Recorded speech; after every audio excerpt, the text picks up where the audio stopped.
So today we have an episode with Susha over here, and she is a nurse turned entrepreneur. She does like money management, shows travel nurses how to get into traveling, and a whole bunch of other things. So I am super excited to have you on here. So Susha, can you just introduce yourself and tell us a little Yeah, about yourself? yeah. Thank you so much for having me. Like you said, my name's Susha, and I've been a nurse since 2018.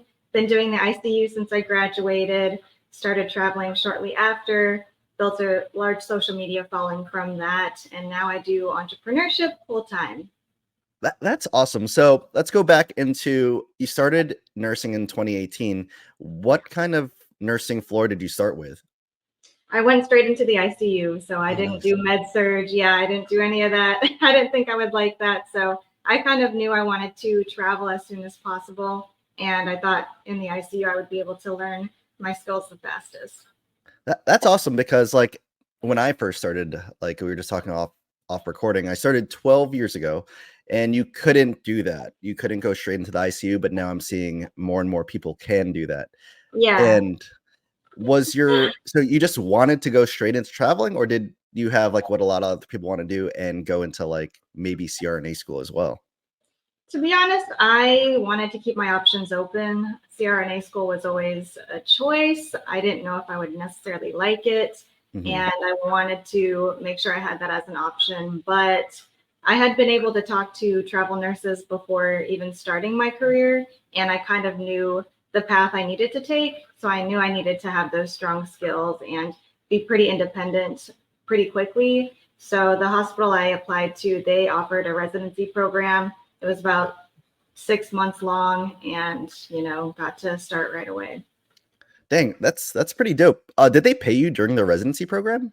Yeah, they did. I was basically a full-time staff nurse getting paid what I normally would get paid, but then would have to do extra classes and come in on my days off. But it was pretty good. And then how long into, I guess, like that ICU career did you start doing travel? I would say about a year and a half, and I think COVID Nice. definitely made that decision for me. I had it in the back of my head, but I went to nursing school in Mississippi and worked there Okay. about a year and moved to Dallas. And I had only been at an HCA hospital for 6 months. Honestly, hated it. And COVID came at the perfect time, I guess. And everyone started leaving bedside. So that kind of Mhm. gave me the push to do the same. Oh, yeah, that's huge. And where was your first contract? My first contract was locally, so Okay. I live in Texas right now, and I went to Houston for my first contract, so that's kind of That's where I settled down. and that's like so that was during COVID. So you're getting like those amazing COVID rates.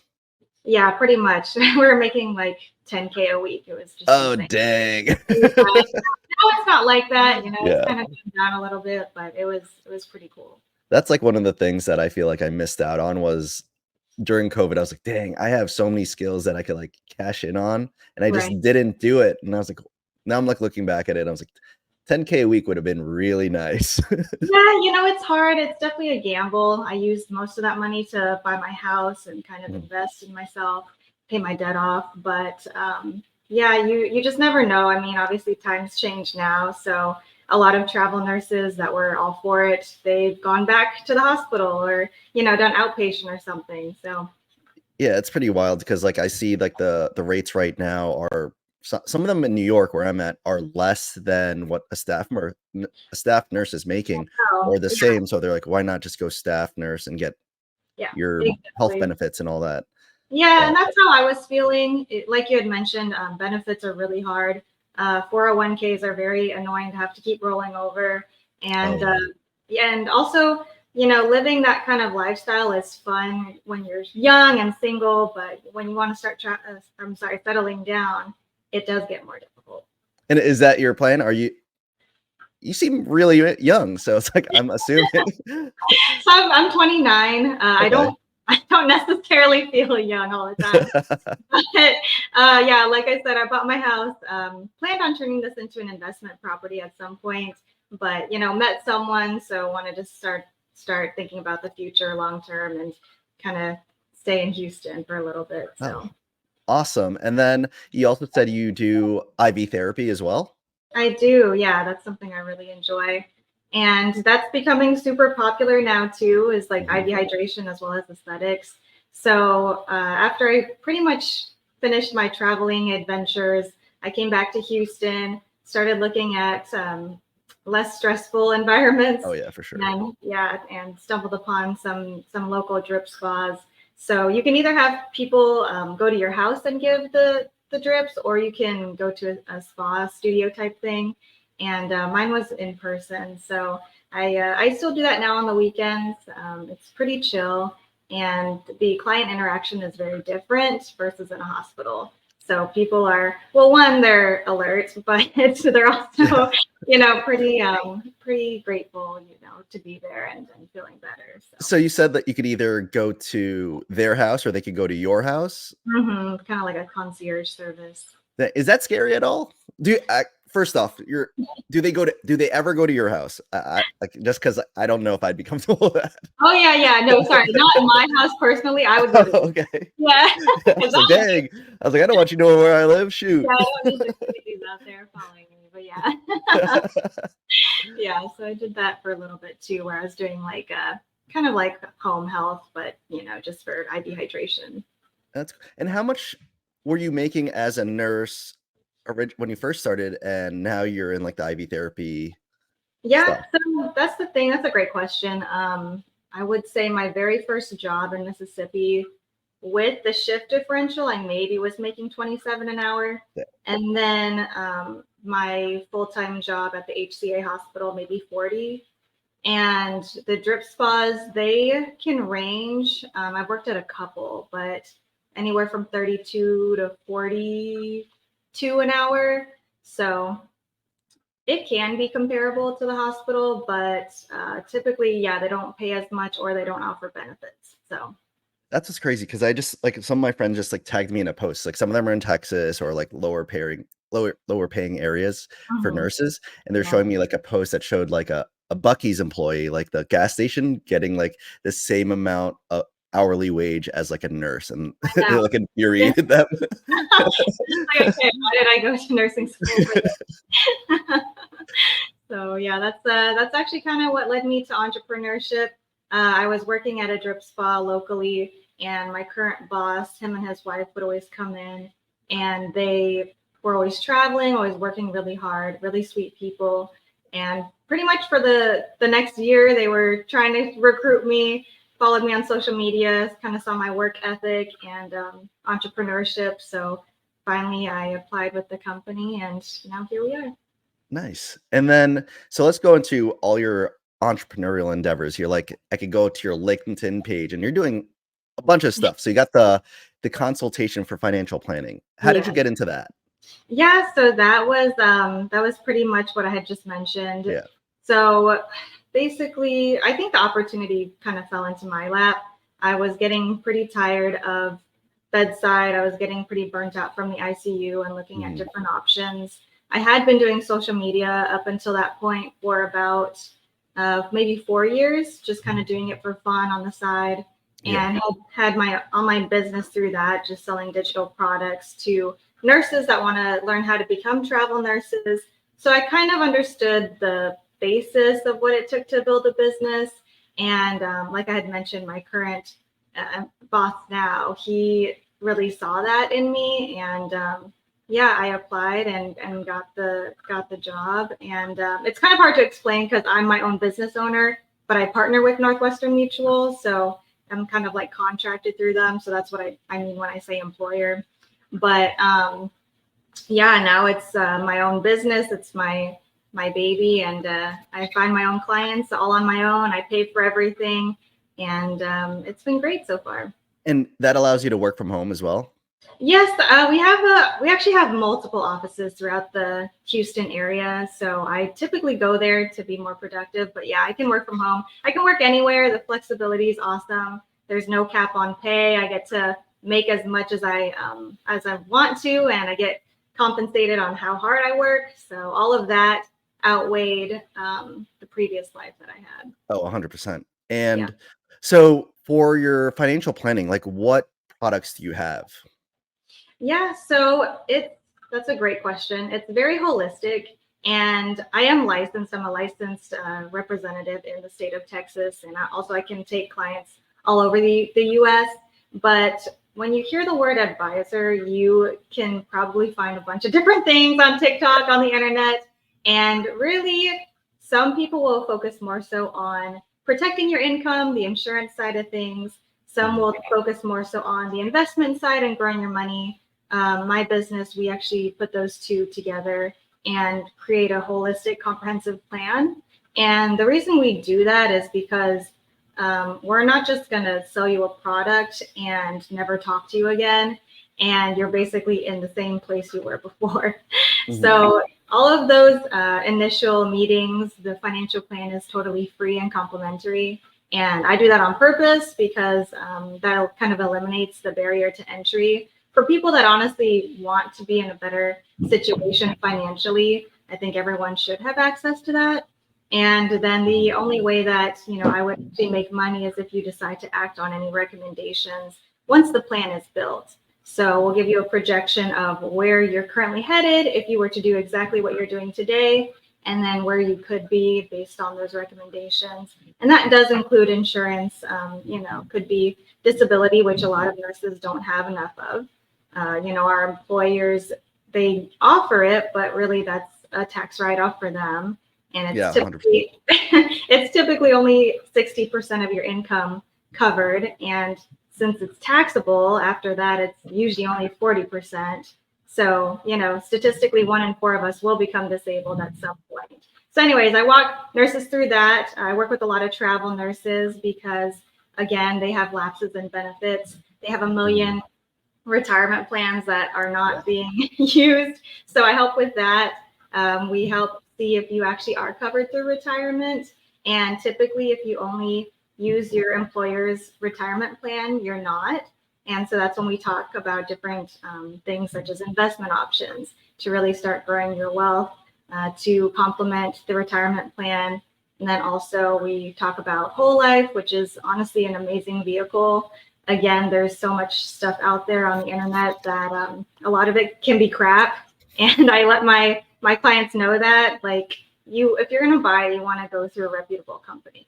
So, Northwestern Mutual, that's Fortune 100, it's been around for 160 years. And the reason I use it is just because they really do take care of their clients. So, on the business side of things, we also offer very different things. A lot of nurses are also entrepreneurs that I work with. I absolutely love that space. So yes, we're busy dealing with the business side of things, but we really want to think about the future and think about exit strategies. Once that your company, everyone wants to become worth millions and billions of dollars. What's your exit strategy? How are we going to mitigate taxes? Because the biggest paycheck we will write is to the government and to Uncle Sam. And that really does add up after a long period of time. And then we also offer group benefits. So, I work with small companies that, their employees currently don't have any disability. They don't have any retirement plans. And we help set that up as well. That, like, you went through so much that I started writing notes in there. Like, so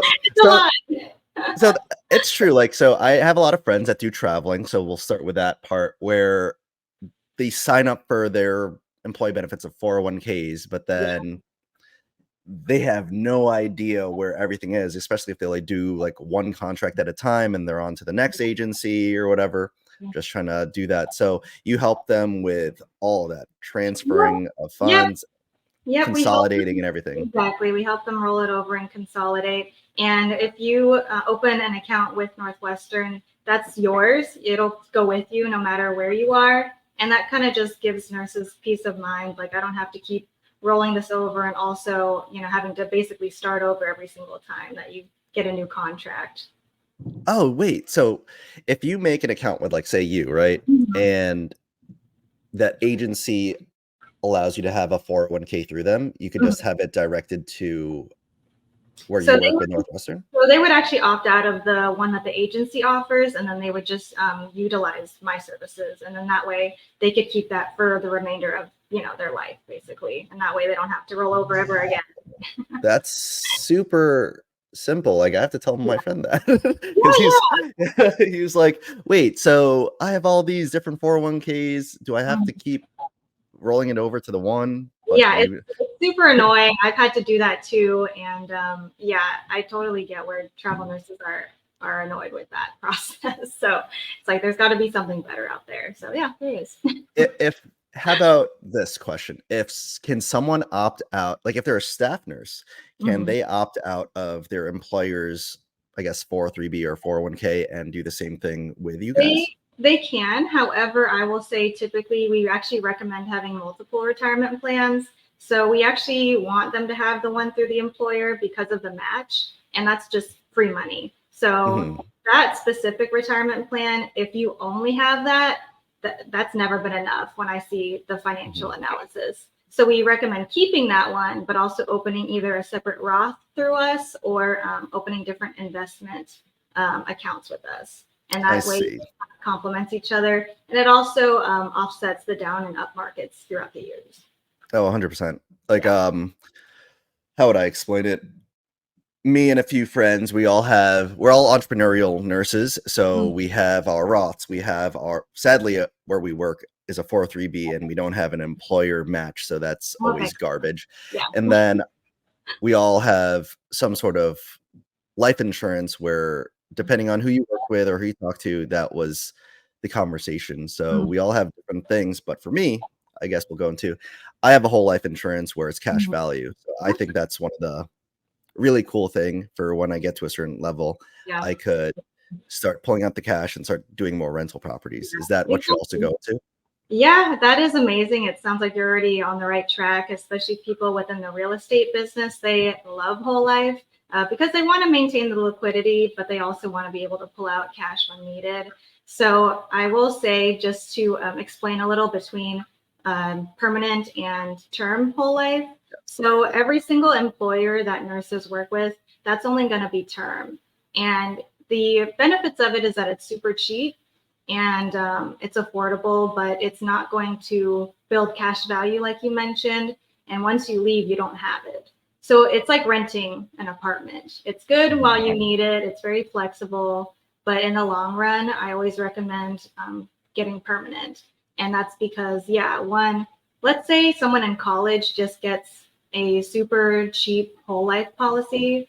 By the time they're in their 20s or 30s and they're ready to get married, they want to buy a house, they want to plan a wedding, they have that money that they can pull from that cash value without having to take out their own money. And that's one of the coolest things that younger people don't really think about, when we think of whole life. But that's a really cool vehicle to use. And then you can also use it as a second retirement option as well, and that's a safe, guaranteed return on your money. Oh yeah, 100%. Like even though how I was explained to it and how I've read on it, you could like there's you could technically get no negative cash Yeah. from it. Yeah. And you Oh, sorry. yeah, you go for it. Again, you want to go through a reputable company. You want to have one that has low costs, like internal costs. And you also want to go through a mutual company, which basically gives any excessive money back to the client and Mhm. they don't go to the stockholders. So you really want to do your research. Again, obviously, I would love if people work with me, but if not, at least make sure it's a good company because there's so many crappy whole life policies. But yeah. No, it's true. So that I feel like that's why whole life or just life insurance in general gets a really bad rap. So just to play devil's advocate for you here, Mhm. why isn't whole life insurance a scam? Like that's going to be a question that everyone always asks. Yeah, so that's honestly what I love walking clients through. And the way that I work with my clients is I'll gather all their information, date of birth, income, and that'll really help me build an illustration. And historically, Northwestern Mutual, they have at least a 5% return every single year. I'm not allowed to say that it's guaranteed, Yeah. but they've never not paid a dividend. And those dividends, that's what's used to build the cash value. Well, first it pays for all the internal costs, but anything left over, that's going to go directly back into the policy. Again, they have been AAA rated. There's only 3 other companies that have been AAA rated in terms of life insurance. Again, they've been around for 160 years. They're a mutual company as well. So all of those things play a part into how trustworthy a policy can be. Again, I would never sell something that I wouldn't have my mom buy, that I wouldn't buy. I have my own policies through them. But yeah, as far as universal policies, that's also where you have to be super careful. And those are the ones that people think are scams. And those you really, really have to do your research on. Yes. Because like you listen to the Dave Ramseys and a lot of people on TikTok or YouTube, obviously there's both spectrums where they're like, just do term and be fine with it and just have it till you're 65 and then it's gone. Yeah, exactly. And I will say with Dave Ramsey, in a sense, he's speaking to a younger generation. He's speaking to the masses. It's not so much on a client-to-client basis. And in a sense, he is correct. With younger people, I would probably recommend term, depending on their financial situation. If you have mountains of debt, you don't want whole life. You don't want to be throwing a bunch of money into your investment accounts, because that's also what we look at is the defensive side of a financial plan. We wouldn't be a good financial advisor if we didn't make sure your income was protected. So we have to pay that debt off first. That's usually the priority with younger people. And then as situations change, I plan on being with my clients throughout, their entire lives. That's kind of my job. So, we address one thing at a time. And I do say term is usually a gateway to whole life at some point. But really, the important thing is locking in your health and your age at the time. Because, as we have seen in the healthcare system, you can be diagnosed with cancer tomorrow. You can be diagnosed with diabetes tomorrow, and that makes you uninsurable for the rest of your life.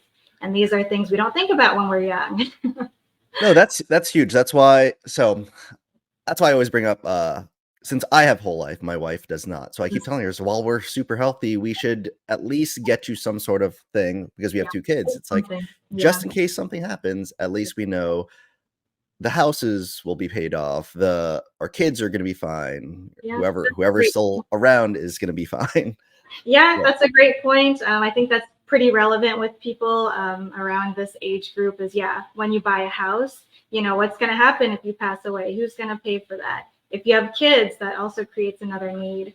Do you want to fund their college? Do you want to leave a legacy? What do you want to leave them? And then also paying off any other outstanding debt and, paying any charities or organizations. Those are usually the 4 things that clients want to make sure are covered when they leave. It's true. It's awesome. Yeah. Just to go back a little bit, I forgot to ask this.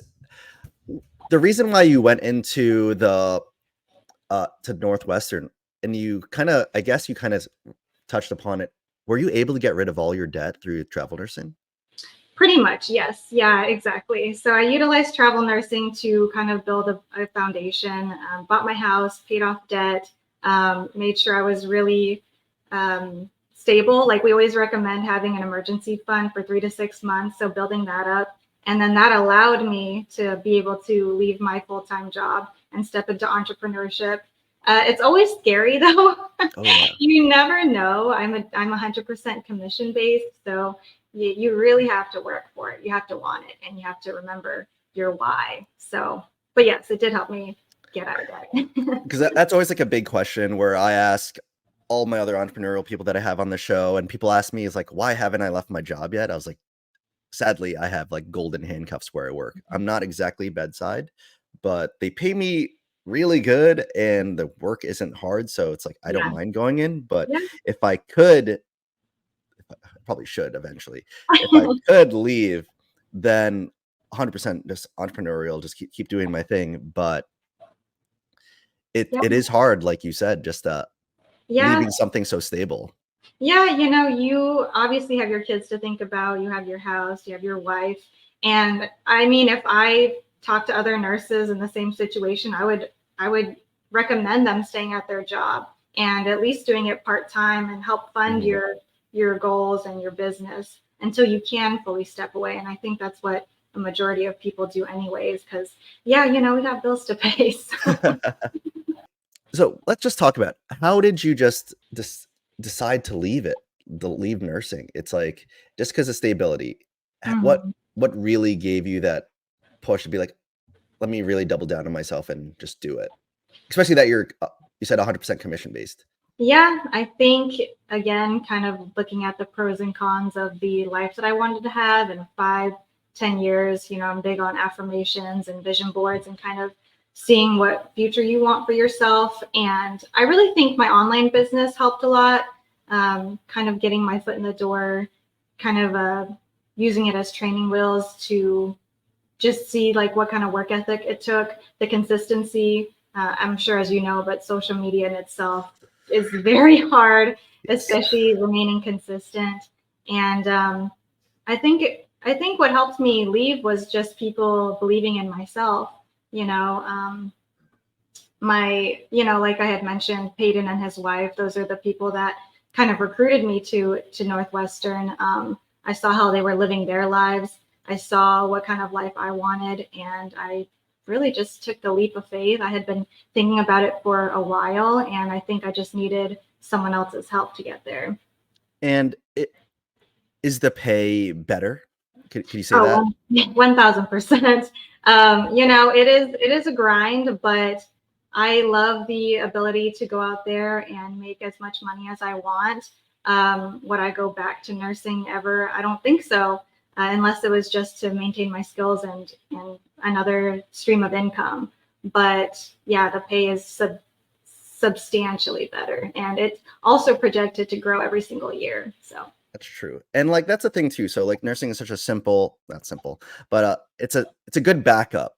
Like, it is. at least you always know you have it in your back pocket. And if you really want to keep your license Yeah, renewed, all you got to do is a few CEUs and pay the little fee. And just yeah. in case, if everything just blows up, you're like, okay, I could go back to nursing if I really needed to, just to get back on my feet. And like, That's exactly how I feel. Yeah. So I just renewed my license and I plan on keeping it. And yeah, it's always there if I need it. So, I mean, I'm definitely grateful for nursing, and there's oh, so many opportunities within that space.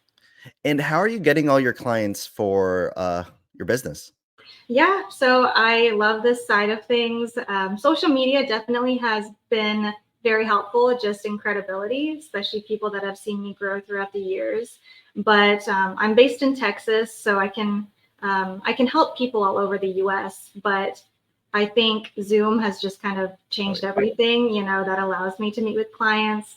I also don't really cold call people. I work mostly 100% word of mouth. So having those really strong referrals is very helpful for any business. And I do go door to door. I love working with local businesses. I work with clothing stores. I work with couples that have opened a small shop in Houston, and now it's grown to a large amount, and now they have employees. So yeah, it's just getting super creative. I also use LinkedIn and other social media platforms. Yeah, that's huge, because I'm seeing like you have like 18,000 followers on Instagram. Mhm. And for someone that looks like it just, I won't even say just started, but you're Yeah, doing really well. I appreciate that. And I think from what I've seen in my videos, just being authentic and sharing my personal story has really worked well for me. So I never thought anyone would be interested in like me being born in China and being adopted. But Mhm. just those small things that kind of make you you. And is that also like really just like leveraging your social media to get out to everybody? Just Mhm. Yeah, I think social media is so powerful, and obviously my natural market is going to be nursing and healthcare, but I love working with everyone. and I think that's so smart, because I talk about this with everyone on the show here, is that entrepreneurship and then financial literacy is nowhere in the curriculum for nurses. So having someone with the knowledge there to guide them through it is a Yeah, need. yeah, I've lived through it. I've been there. I've experienced everything that they've experienced. And nurses are amazing to work with. I will say doctors typically think they have everything set, and we go through their finances, and it's like, yeah. oh, you could do this a lot more efficiently. So that's really fun for me to do.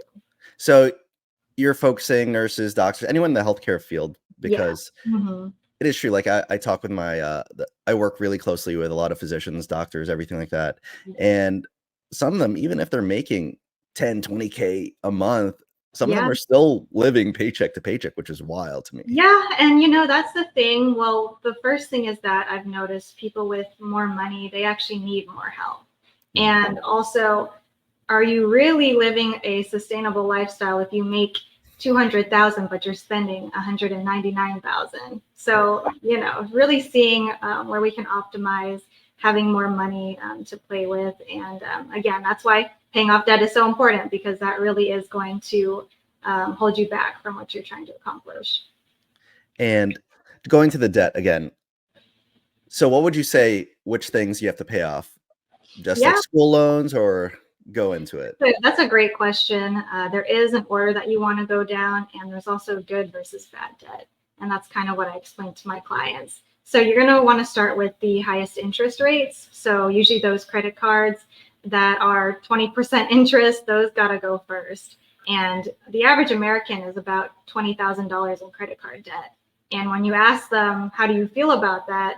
Typically, they don't really care. They think it's Sometimes fine. they don't even know. Yeah, they don't know, because their payment's only whatever, like 200, 300 a month. But when you add everything up and see the compound interest in a negative way, that's when we're really like, okay, this is a problem. So we have got to get rid of that credit card debt.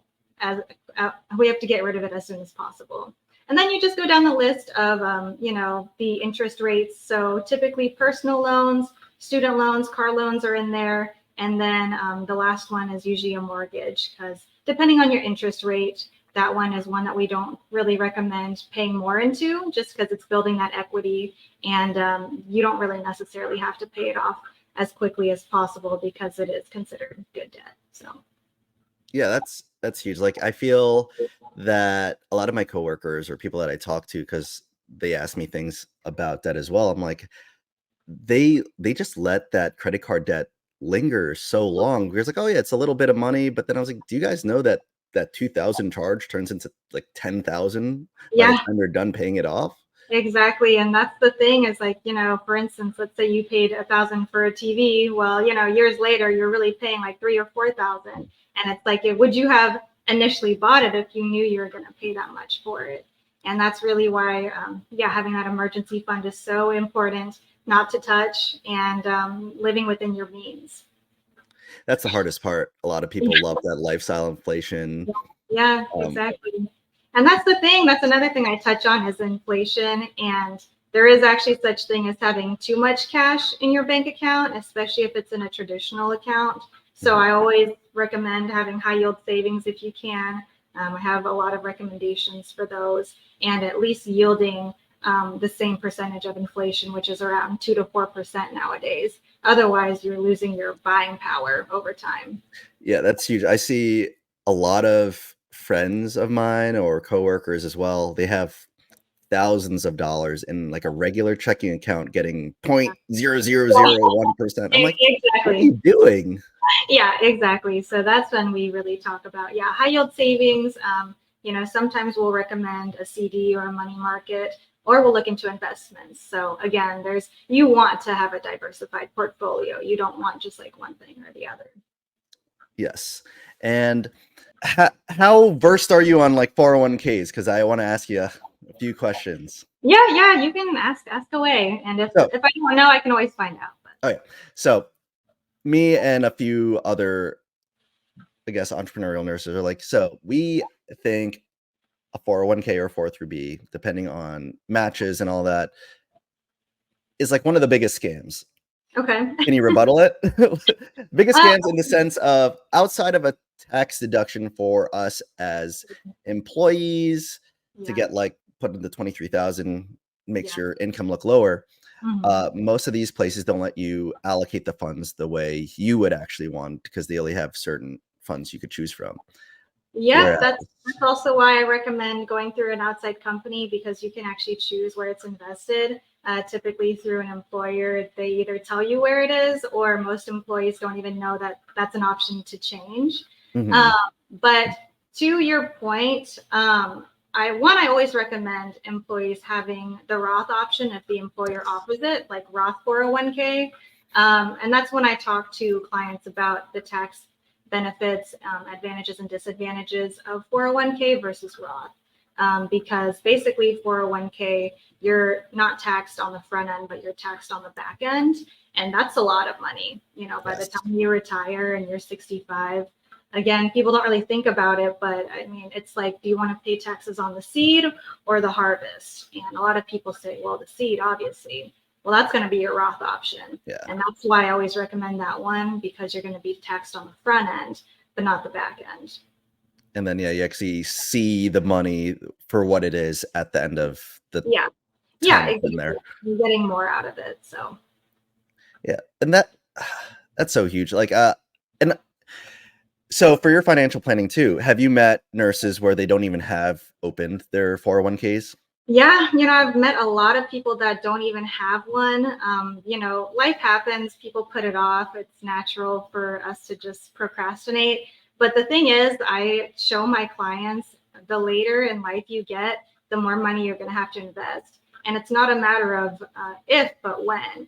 Like, everyone wants to retire. None of us want to have to keep working when we're 70, 80 years old at like McDonald's, So the longer you wait, every single day, but every single year, it really adds up. So the sooner you open one and start contributing anything, I tell clients, just do like $100, $200, whatever you are comfortable with, and building up. It's better than nothing.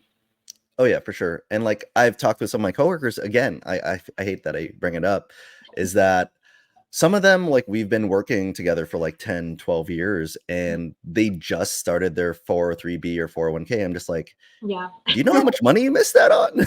Yeah, exactly. And like you had mentioned, you don't have the match, but anyone that doesn't take advantage of a match, you're really leaving money on the table. And HR doesn't really do a great job of explaining what a match even is. They tell you if you pay into your retirement, you'll be set. Oh, you guys get disability, you have life insurance, but they don't break that down. Like, what does that actually mean if I need it, if I need to use it? Oh yeah, like, I looked into our paperwork here because I remember I had, for some reason, I still have my binder from like 12 years ago when I was hired. Mm-hmm. They have like just a little paragraph saying, you have a retirement account. This is how you sign up. And Right. that's it. And then, oh yeah, you have a life insurance policy through the hospital, but then it's only $75,000. So it's like, Yeah. what is that in the... That's not going to do anything. Funeral costs alone are $25,000 to $50,000, and people don't realize that either. I mean, it's just insane. Yeah, just throw me into the ocean. That's it. That's really it. Exactly. So we don't want you guys to have to do GoFundMe's or whatever the case is to raise money when you pass away. So yeah. So I guess going back into it, I like playing the devil's advocate thing. So for me, I only, for my 403b, I'm only doing 1% right now because I feel like I've hit a level in my 403b where if I just keep it sitting there and let it do its thing, it'll be like $3 or $4 million towards recovery. Not recovery, towards retirement. But then I feel that with the extra pay going into my paycheck, I could pay towards my life insurance. I could also probably get another rental property or really fund my investments.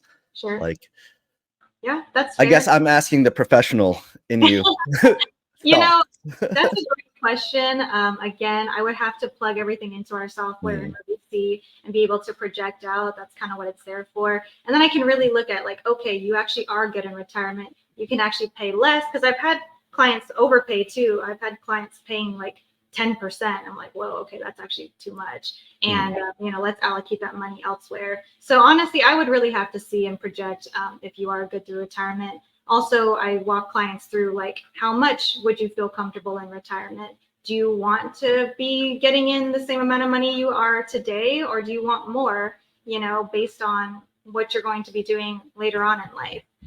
So I really walk clients through that. But I will say, if you just have one retirement account through work, it typically has never been enough from what I've Oh seen. yeah, Yeah. never. Yeah. So, since you also work with high income individuals like physicians or travel nurses, the ones Mhm. that don't initially qualify for a regular like Roth IRA, do you also help them do the backdoor Roth IRA and all that? Yeah, we love backdoor IRAs, or we do conversions. So we'll do a little bit at a time from 401 to Roth. It really depends on their financial situation because, as you know, if you make too much money, you can't max out a Roth. Yeah. So that's when we do the backdoor option. And I love doing those. I think clients really enjoy it. We don't know if it's going to be around for forever, by the way. So Yes. that's not always going to be an option. But for now, it's pretty good. Yeah. You got to take advantage of everything that the government is giving us to, I guess, get us out of middle class or whatever it is. Yeah, and that's what I really enjoy. I really enjoy mitigating taxes and kind of, just being most efficient in your plan because even if you are in a good space, you probably can be more efficient in certain areas. So that's really what I help clients with. Yeah, and that's huge. So, we're going on 40 minutes. So, if you wanted to give advice to any nurse that is trying to take a step into the entrepreneurial space, what advice would you give them? I think my advice would be you have to spend money to make money and not being afraid to invest in yourself. So that could even just be education, that could be coaches. I invested into a business coach as well as an online course coach to teach me how to do these things. So don't be afraid to ask for help, I think is what my advice would be. And also, it's scary. The time's never going to be the right time. So you kind of have to decide that on your own. And for people that are sticking into the nursing, what advice would you give them to if they're looking into being a travel nurse or during like doing side hustles like you did with the IV therapy? Yeah, I think that, well, one, I have a course if you want to check it out, shameless plug, but I do have a course that teaches you how to become a travel nurse. But that's another thing I help, newbie nurses with is that you have to get experience. You have to be independent. You really have to set yourself up to be comfortable traveling and also living that nomadic lifestyle. And you can also do it locally. A lot of people that are moms or, have families, they feel like they can't do travel nursing, but you can do it within the same city. So there's different options. And then I always recommend side hustles. I think that actually helps keep you sane when you are working full time. Just something that you enjoy that you can be creative with, or you can do, on the side, whether that's involved in like the fitness space, if that's involved in, health and wellness, coaching, whatever the case is, just find something that you enjoy. Oh yeah, 100%. You don't want your whole life to be about nursing, or Yeah, I think I would hate myself. yeah, that's yeah. And if anyone wanted to reach out to you regarding everything you just talked about, how could Yeah. they reach out to you? Yeah, you can find me on Instagram, TikTok, YouTube, Facebook. My handle's at XueBRU. And yeah, just send me a DM. I offer free monthly budgets. That's also another thing that a lot Awesome. of people are not great at. And yeah, again, the consultations are free, the planning's free. So yeah, just hit me up. Perfect. Susha, it was so nice having you on here and talking with you. Thank This was a you. lot I of really fun. appreciate it. Yeah, I appreciate you having me. And have a great weekend. Thank you. You too. Perfect.